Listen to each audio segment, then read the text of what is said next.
বাংলাদেশ নারী ক্রিকেটে শুরু হয়েছে এক নজরবিহীন বিতর্ক।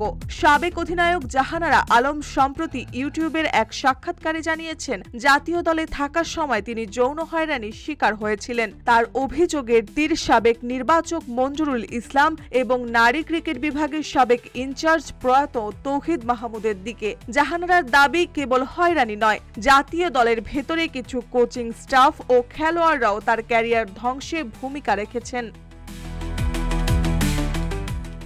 এই অভিযোগ প্রকাশের পরই নড়েচড়ে বসেছে বাংলাদেশ ক্রিকেট বোর্ড বিসিবি। বৃহস্পতিবার রাতে জরুরি বৈঠকের পর বোর্ড এক বিবৃতিতে জানায়, একটি তদন্ত কমিটি গঠন করা হয়েছে, যারা আগামী 15 কার্যদিবসের মধ্যে প্রতিবেদন ও সুপারিশ জমা দেবে। বিসিবি বলছে, নারী ক্রিকেটের প্রতিটি সদস্যের জন্য নিরাপদ, সম্মানজনক ও পেশাদার পরিবেশ নিশ্চিত করা আমাদের দায়িত্ব। অভিযোগগুলো সর্বোচ্চ গুরুত্বে তদন্ত করা হবে।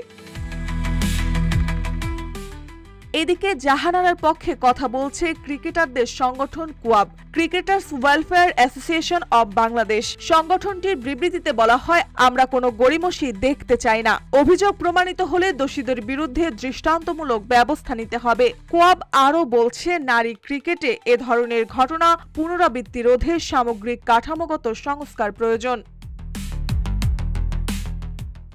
উল্লেখ্য, এর আগেও নারী দলের অধিনায়ক নিগার সুলতানার বিরুদ্ধে কিছু অভিযোগ তুলেছিলেন জাহানারা, যা বিসিবি ভিত্তিহীন বলে জানায়। 2011 সালে জাতীয় দলে অভিষেক ঘটে এই পেসারের। প্রায় এক যুগ ক্যারিয়ারে তিনি নারী ক্রিকেটে বাংলাদেশের প্রথম সারির মুখ ছিলেন। তবে গত বছর আয়ারল্যান্ড সফরের পর থেকে তিনি জাতীয় দলে নেই। বর্তমানে জাহানারা অস্ট্রেলিয়ায় অবস্থান করছেন।